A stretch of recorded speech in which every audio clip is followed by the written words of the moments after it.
If you haven't played Automobilista 2 in a long time, maybe you should reinstall it right now. Or at least in 2 weeks when version 1.4 of the game will be released. Because I did a little digging, talked to some people, and now I believe that Automobilista 2 could be the sim in 2023. Here's why.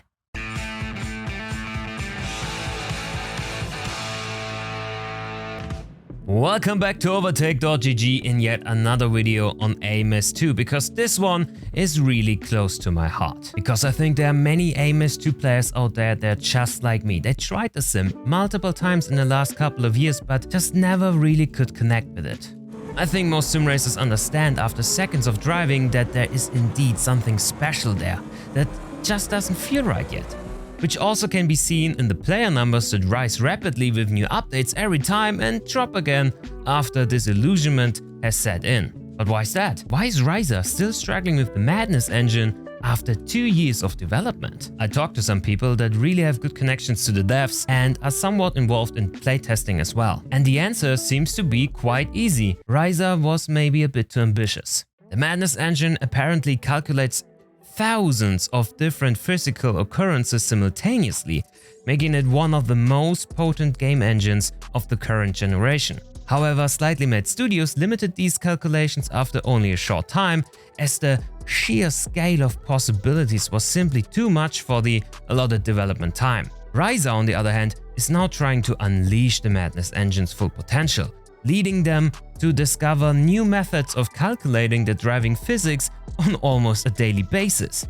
With the amount of available content already, they just never managed to get, yes, a coherent feel for the cars that match with all vehicles available.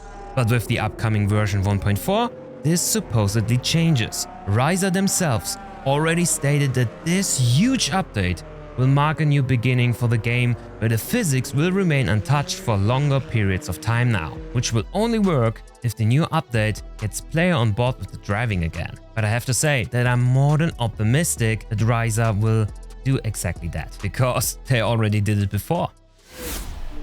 I believe that many have forgotten where Ryza is coming from. Automobilista 1 was in a pretty similar state over long periods of its development too. Only in the later states of the game, where the physics development of the Brazilians approached perfection, did the game really outshine its competition. Many still believe to this day that AMS has one of the best, if not the best, overall driving experience of all sim racing games out there. And I have to say, having recently caught up with the game for myself personally, I can agree with the many proponents. Automobilista 1 is really incredible, which means conversely that Ryza should never be underestimated or written off. The guys know what they're doing, even if their ventures are perhaps a little too opportunistic. But still, version 1.4 really needs to slap big time if Ryza don't want people to jump ship again after 2 weeks. And from what I heard, it definitely will. So, let's talk about the update and why I think it will excite players. Next to some really awesome additions like oval racing, oval setups for oval config cars, full course yellow support, completely new cars like the AMG GT4 or this Ginetta GT3, the newly announced 2022 IndyCar is the great savior. As a side note, if you want to learn everything there is to know about the update when it drops, then subscribe to the channel and ring the bell so you don't miss a thing.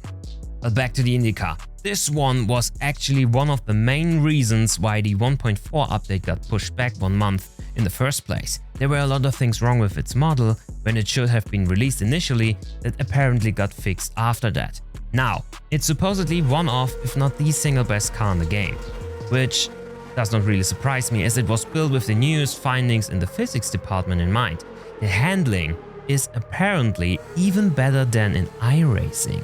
And that would be nothing less than a huge success for the game. Exciting news, I really want to get my hands on the update ASAP. But we still have to wait longer, maybe a week, until the update drops at the end of August. But let's assume the update brings back AMS2 on the map. What would that mean for the sim racing scene? And why would that be the perfect timing to have a strong competitor on the market?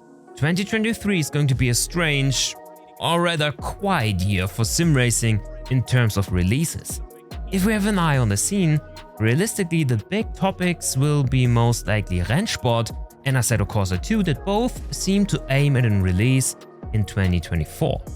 Sure, games like ACC, R-Factor 2 and Race Room will continue to update their games as well, but AMS2 could feel like a completely new game all of a sudden, and it hasn't yet reached as many players as others did before it. If this new update hits home with the sim racing community, Automobilista 2 could become the hit game next year, because if the base of the game finally needs no more fixing all the time, AMS2 could bridge the gap between generations with its massive variety in content, planned updates to the online rating system, and the promised fully fledged out career mode. What do you guys say? Could AMS2 fill the gap for 2023? And how hyped are you for this next update? Let me know in the comments down below. But that's it already for today. Thank you so much for tuning in and see you next time around. Cheers.